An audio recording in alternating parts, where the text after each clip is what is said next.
Para ito yung dosage. Kasi sinabi ko rin kanina na need ang prescription ng doktor.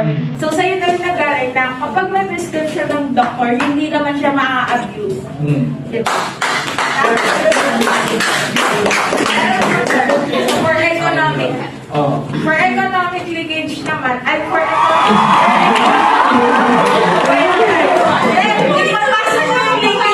ipapasok ko yung leakage na yan. For economy naman, di ba nga ang cigarettes, ang isa sa pinakamataas na taxes.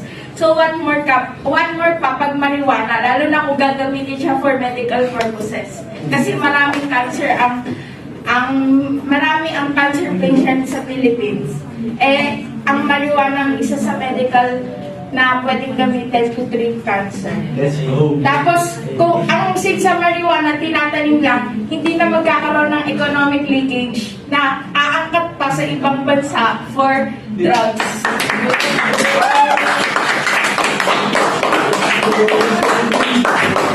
Lagi na lang dapat about sa paggamit ng mga purpose medicine ng mga politiko. Tapos,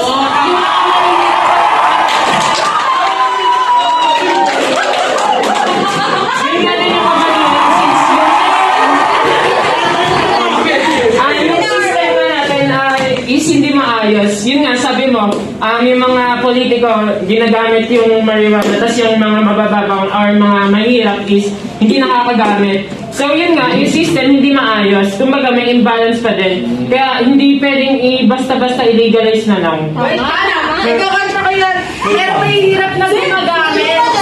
May mga may hirap na gumagamit, pero yung mga may hirap lang yung pinapatay.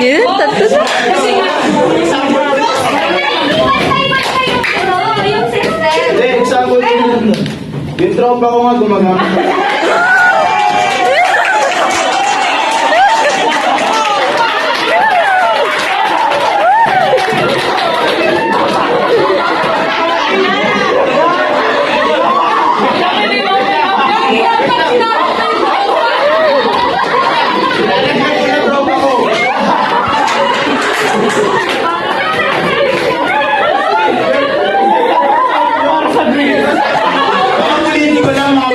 Gumagamit, nagkakamali kayo.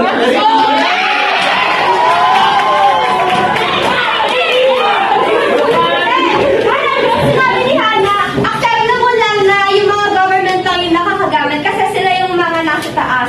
So that means hindi pa talaga ayos yung system, yung government system natin. Kaya may mga nakakalagpas pa rin na gumagamit. Kaya hindi naman dapat. kaya nga ang pinupunto ko, pag na-legalize yun, hindi wala nang imbalance sa dalawa. Pwede nga siyang i-legalize, pero hindi pa nga capable yung government natin na i-handle yun kasi nga, marami pang risk na ano. Pati pa yung society po natin ng Pilipinas, ibang-iba po siya sa society ng Canada.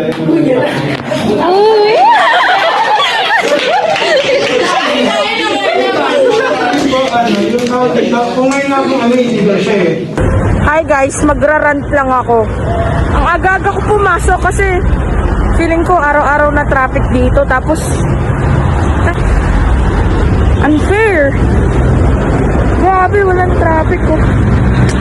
Oh gosh. Hindi early ako ng mga 30 to 40 minutes, di ba? Saklap. Wala lang, yun lang. Share ko lang.